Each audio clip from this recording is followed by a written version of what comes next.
We are working out for the next 365 days in a row. So many of us struggle to make positive changes in their lives, and I tend to give up too. We can't stick to our goals. You see, we've done this challenge at least 10 times, reaching 200 plus days at least twice. I was hoping to get myself into breakdancing shape because I always wanted to breakdance. And failure was crushing. And sometimes when you fail a lot, you give up. And in my case, you give up on your dreams for good. I made excuses instead. But now, even if I give up, or I sleep in, or I stop, we're just going to start over again. We will become stronger. So what follows are my workouts and thoughts each day. Every day, we can decide to make good choices. So don't give up on yourself. Hello and welcome to Workout Every Day, day number 5. My footage almost got corrupted or deleted. I don't know what was happening, but yeah, basically here doing some exercise. Now it's a little hard to tell because this thing is like a freeze frame. It's like an hour long. But yeah, I kind of start off. I'm doing some very basic cardio. I'm doing quite a few inchworms and I'm adding a push up and then I'm kind of just pacing around and repeating. And I do that for quite some time. And yeah, you'll see me like walk up to the camera a few times just to adjust. But yeah, today was a pretty chill workout. I'm not going to have a commentary for the entirety of the video. Mostly this video is just for the purposes of you guys getting to see what I actually did. And I'm going to talk to you guys a little bit about it and how I want to structure my workouts because I do want to get stronger and I do want to improve.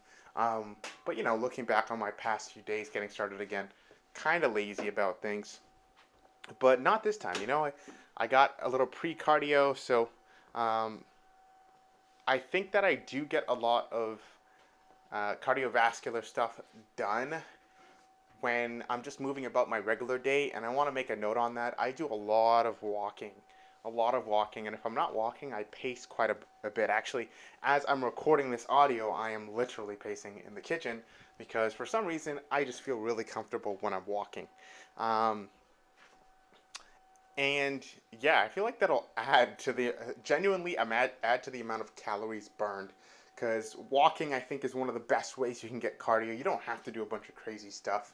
But for me, I opted to do a lot of inchworms and mix in with some push-ups, some very light boxing, and kind of goofing about. You'll see me eventually do some stuff on single leg and some balance exercises and kind of whatever I want. Just trying to have fun with movement because moving is fun. If I do stuff that I think is fun, I think is cool, I have a great time doing exercise. Now, um, after I finish all of this, that's where I actually start doing some resistance training. So my resistance training of choice for the day was doing some dips on the counter and then doing some rows. Right here, though, you can see me kind of just balancing on single leg, just throwing some kicks. I do this for quite some time because it is quite a lot of fun just to balance on a single leg and see where I have my mobility and, really test to see if all the training I've done for balance and stability has paid off. And I think it has in a lot of ways. I really do wish I could show you guys where I started not being able to balance on single leg at all to where I am now. It is quite a huge difference, and it always makes me happy when I'm able to see that. Um, Even though, I do feel majorly off balance and undertrained right now because, I haven't been training regularly like I normally would. Just reflecting back to the beginning to now is definitely a very, very big difference.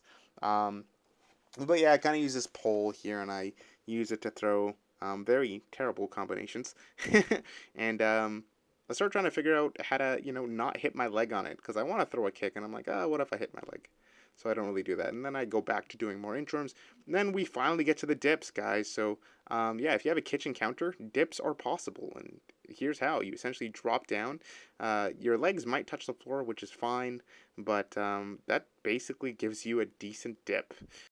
If I had the option of having a really good dip bar or like an apparatus to do a dip versus doing them on the counter, yes, I would rather just have that, but Anyway, we got rows, towel rows, been a staple for me, been very easy. I find a pole, something I can wrap something around, and then I literally just roll myself to it, and it's easy. If you can't do it in your house, you might be able to find a pole somewhere, and then you can just do this. Um, I do notice what are you do my rows? Sorry, wow, I'm yawning. I notice that I feel my left side way tighter than my right. So that's something I'm going to keep mentioning on video so I can remind myself. But anyways, yeah, that's pretty much it for training. I'll see you guys tomorrow. Bye-bye.